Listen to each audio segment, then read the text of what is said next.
If any manager deserves to win this World Cup, it's arguably Juan Osorio, perhaps the most unpopular coach in Mexican, if not World Cup history. A Colombian by birth, he played professionally from 82 to 87 before he had to retire due to injuries. His love of the game, however, saw him rebuild his career as a coach. After stints in the English Premier League as an assistant at Man City, he moved to the US, where his coaching expertise was honed. He enjoyed success at the helm of both Chicago Fire and the New York Bulls. Since taking the reins of the Mexican team in 2015, he has been the most derided coach in the country's history, while at the same time achieving their highest winning percentage since the 1930 team. A student of the game, he places a great deal of emphasis on scientific fitness management as well as positional play. This has resulted in many changes to team lineups over many matches, something the Mexican football-loving public doesn't understand. In fact, leading up to the World Cup, he had not fielded the same team twice, ever. Detractors see this as uncertainty and indecision. Fuera Osorio, out with Osorio, had become a common chant from fans at El Tri games.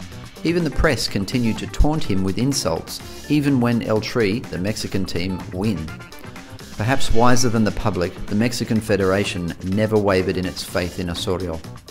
Even after a 7-0 loss to Chile at the 2016 Copa American Centenario, nor have his players. And here's the interesting thing that all the booing covers up.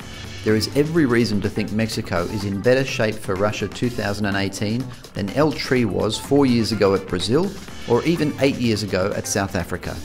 Osorio has the players on his side, has worked with the group since November 2015, has a defined style and boasts a bunch of key players in the prime of their careers. Osorio's approach means that the team as a whole is highly adaptable. This quality should not be underestimated, as injuries and opposition often means a team has to reshuffle lineups.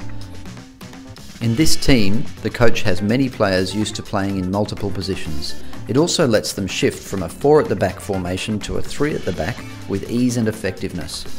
He has a strong defence that plays high up the pitch, putting pressure on some European teams that they're not used to.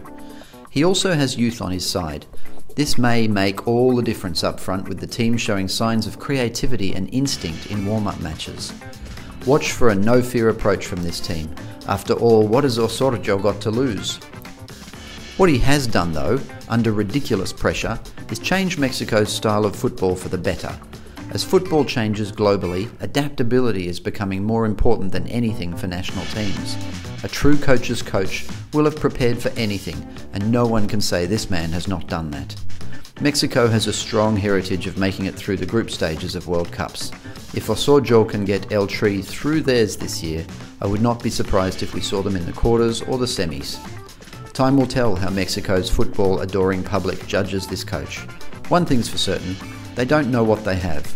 Osorio may prove to be a short-term, but more importantly, a long-term hero for Mexican football.